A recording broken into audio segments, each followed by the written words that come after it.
I mean, everybody got the same story. We just got different details.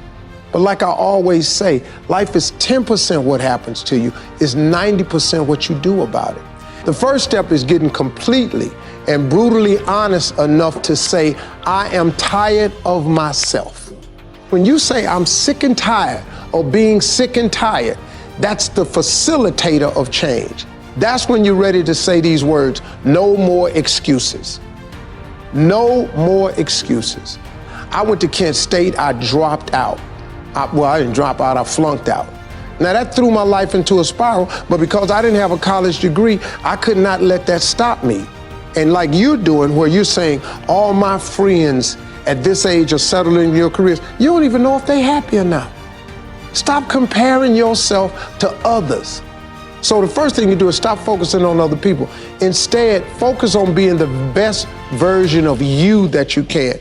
Then you'll recognize that you deserve to sit at the big table with everybody else after you become the best that you can be. Now, once you've accepted that you have as much right to success and much right to succeed as anybody else, the next step is learning how to talk the talk.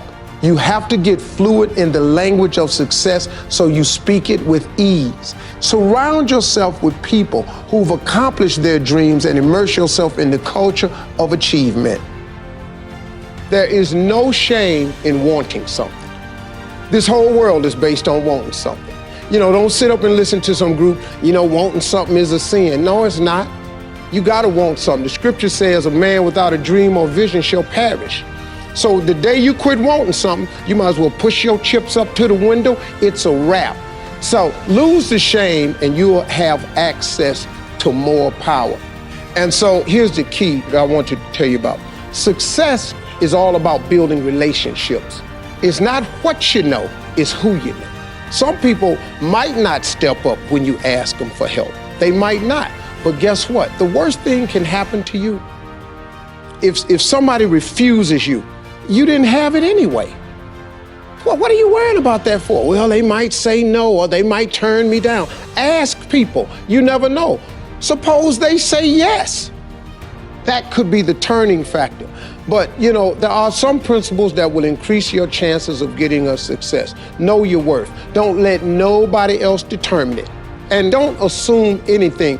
People aren't mind readers. They don't know what you're thinking. Don't assume they know unless you ask with specifics. And then recognize that no is not a rejection. Every time you hear no, it moves you one step closer to a yes. Everybody can't say no. No matter who you are, no matter where you are in life, you can take the lid off of your job. And if you're wondering if you still have the lid on in your life, here are some clues that's going to let you know that the lid is still on. If you're not excited about waking up in the morning, if you're sitting around bored out of your mind, if you got time to do everything anybody asks you to do, you probably got the lid on.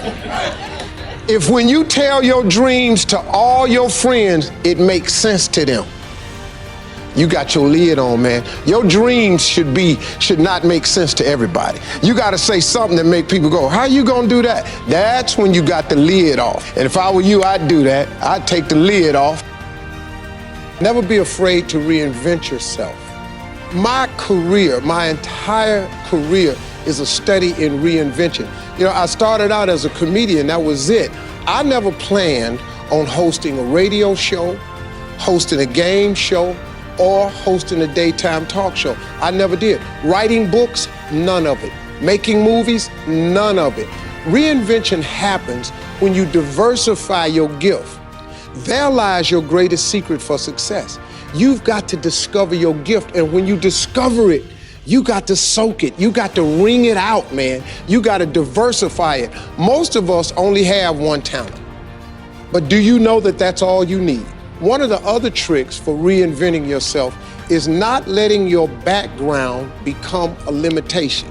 If you take that background that you're from and never let it define you, but allow it to redefine you, all that stuff works for the good. Do you understand that you needed everything that's happened to you in the exact order that it's happened in order for you to be the person that you are today? You also need some outside perspective. If you listen to people that's close to you, that have your best interests outside, you can use these outside observers to gain knowledge to assess yourself. And when you reach out to get these outside opinions, be open, keep your emotions in check. Well, you can't say that, but just keep your emotions in check. Now, from there, you're gonna have a good feel about what your strengths and weaknesses are, and you can work on them to build them. If you keep doing what you've been doing, you're gonna keep getting what you've been getting. So if you're at a place in your life and you ain't happy with it, you have to change some things.